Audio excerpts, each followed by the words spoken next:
Bruce Lee was summoned by Chuck Norris and said "Strike me," 2 seconds later shocked the world.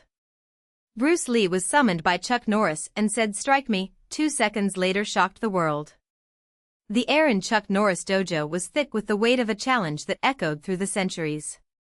Bruce Lee, with his disciplined sculpted physique and his razor-sharp eyes, stood in the center of the mat, hands relaxed at his sides, but every muscle prepared to react. Chuck Norris, as still as a mountain, watched him with an expression that mixed respect and almost scientific curiosity.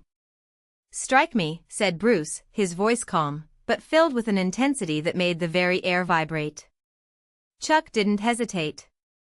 In a movement so fast it seemed to defy the laws of physics, his right leg described a perfect arc, a roundhouse kick that should have hit Bruce in the neck with the force of a speeding train.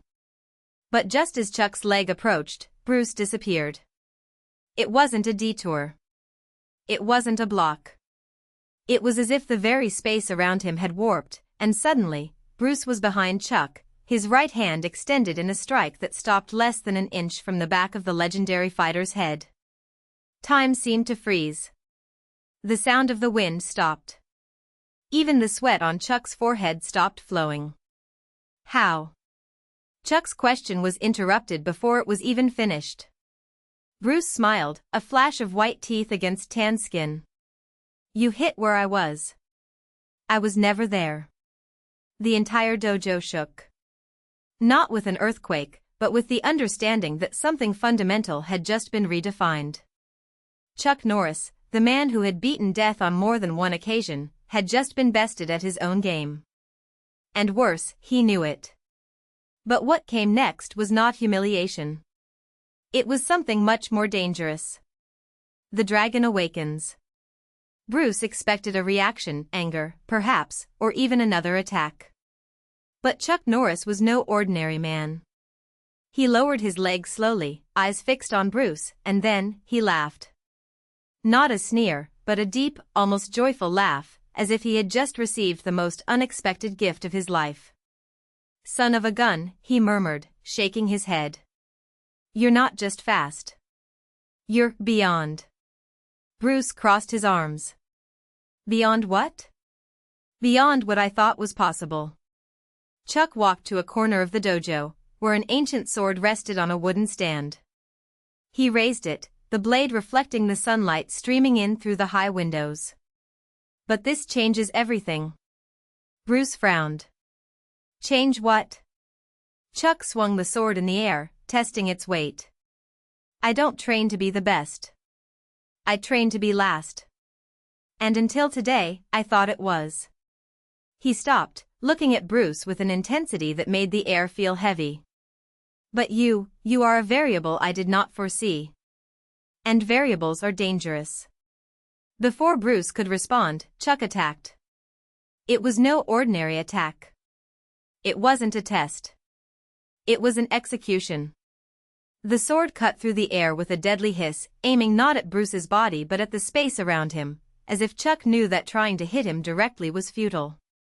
Bruce dodged the first blow with minimal movement, but the second came from below, an upward slash that would have split his torso in half. And then, Bruce broke the rules. Instead of dodging, he moved forward. His left hand grabbed Chuck's wrist at the exact moment the blade passed inches from his chest, and with a quick turn, he twisted his opponent's arm until the sword fell to the mat with a metallic clang.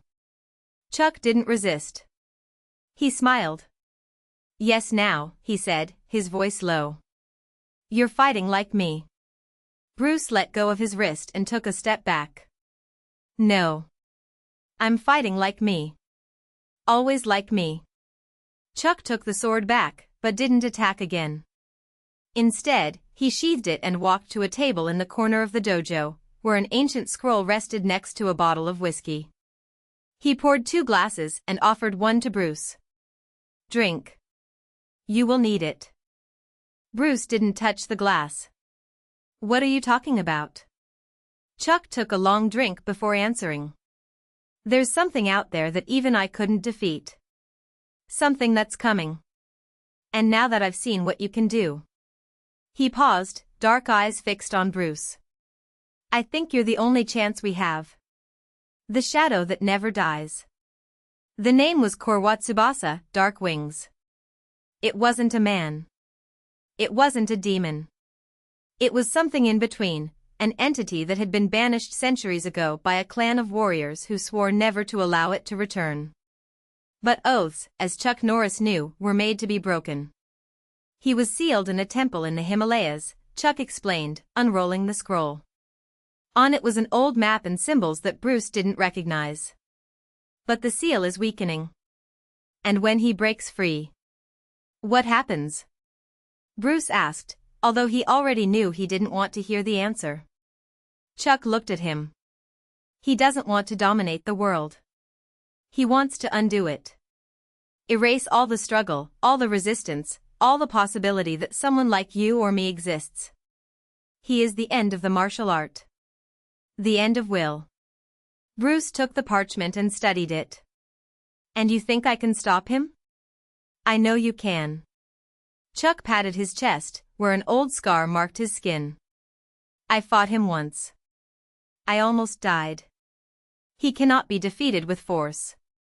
He cannot be defeated with speed. He can only be defeated with. He searched for the right word. With what you have. And what is that? Chuck smiled, but there was no humor in his eyes. Something he never had. Something he will never understand. The last battle. The temple in the Himalayas was a black stone structure, erected on the top of a mountain where the wind howled like lost souls. The air was thin, and each breath burned Bruce's lungs. Chuck, at his side, seemed unaffected. He's here, Chuck said, pointing to the temple entrance, where a dark mist stirred as if it were alive. And he knows we came. Bruce adjusted the nunchaku on his belt.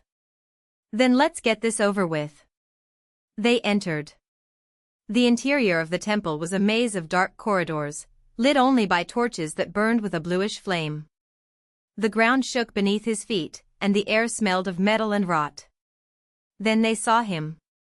Korwatsubasa was in the center of a circular chamber, floating a few inches above the ground.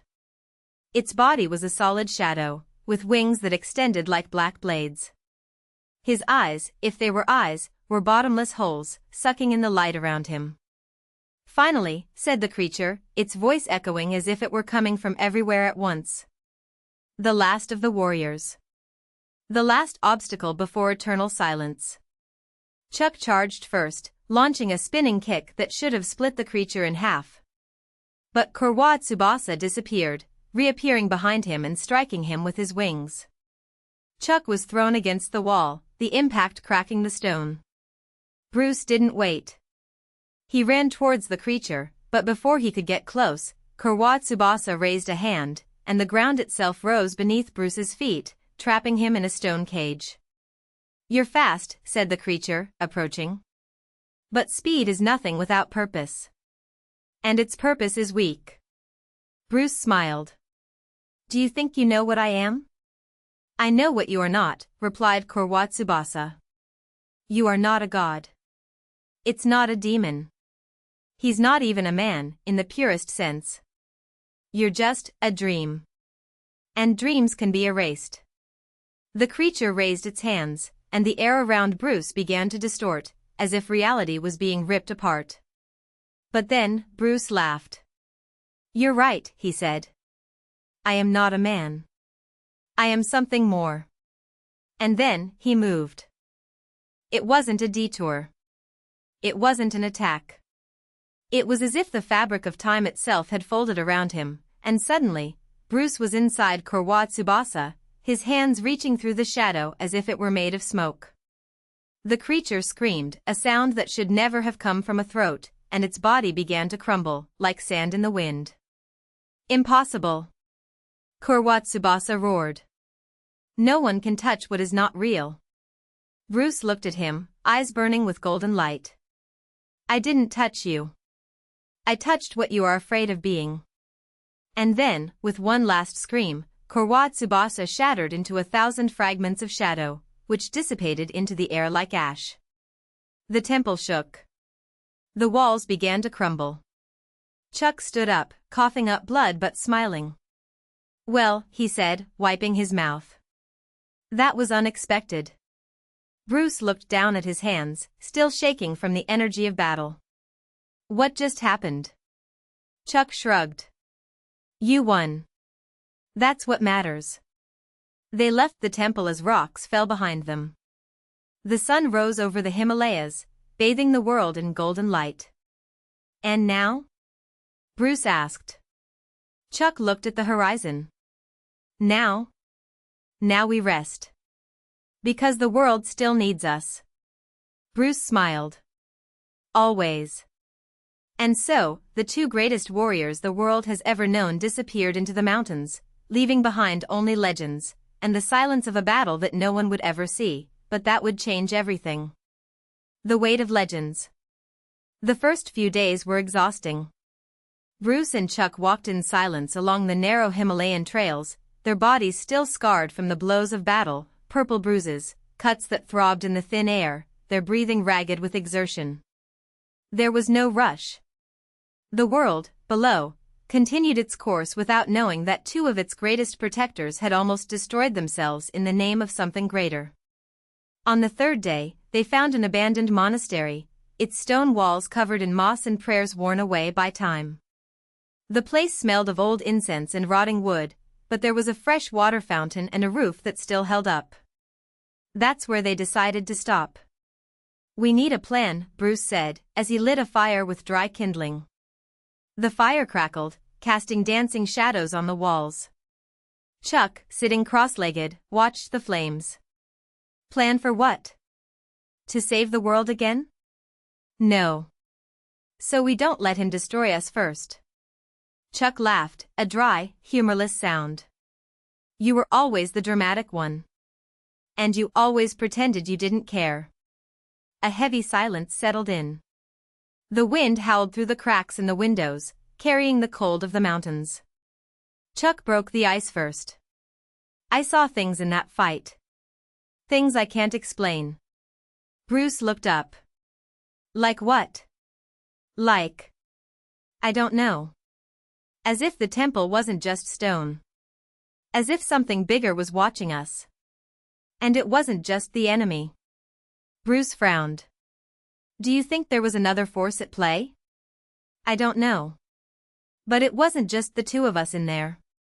Something pushed us towards that confrontation. Something old. Bruce didn't respond right away. Instead, he spread his hands over the fire, feeling the heat bite into his skin. If that's true, then it wasn't just a battle. It was a test.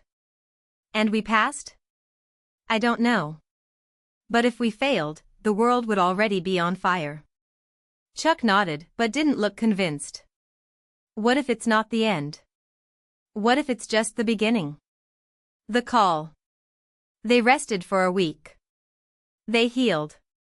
They ate what little they could hunt or gather in the surrounding area. They talked about everything and nothing, memories of past battles, of lost friends, of nights in bars where the whiskey was bad and the stories were good. But something bothered them, like an itch that couldn't be scratched. It was one cold morning, when the sun had barely risen, that Bruce woke up with a weight on his chest. Chuck was already standing, looking east, where the clouds were gathering in shades of gray and purple. Did you feel that? Chuck asked, without taking his eyes off the horizon. Bruce stood up, rubbing his arms to ward off the cold. What did you feel? A calling. It wasn't a voice. It wasn't a sound. It was a pressure, as if something invisible was pulling them forward, as if the air itself had become denser. Bruce closed his eyes and took a deep breath. Yes. He felt it too. Not an enemy, Chuck muttered. It's a purpose. Or a trap. Always the pessimist. Bruce smiled, but there was no joy in it. Someone needs to be. The journey into the unknown. They set out that same morning, following the call as if they were puppets on an invisible string. The mountains gave way to arid plains, then to dense forests, where sunlight barely penetrated the treetops. There was no map, no trail, just instinct, honed by years of survival. On the 5th day, they found a city. It was no ordinary city. The buildings were made of black stone, polished by time, and the streets were empty. There were no birds, there was no wind. Just an oppressive silence, as if the place was waiting for them. "This isn't natural," Bruce whispered. Chuck walked forward, his footsteps echoing on the pavement. "No. But it's familiar." In the center of the city, there was a square. And in the center of the square, a statue. It was a sculpture of two men, facing each other, their hands almost touching. One of them had Bruce's face. The other, Chuck's. "What the hell?" Bruce muttered.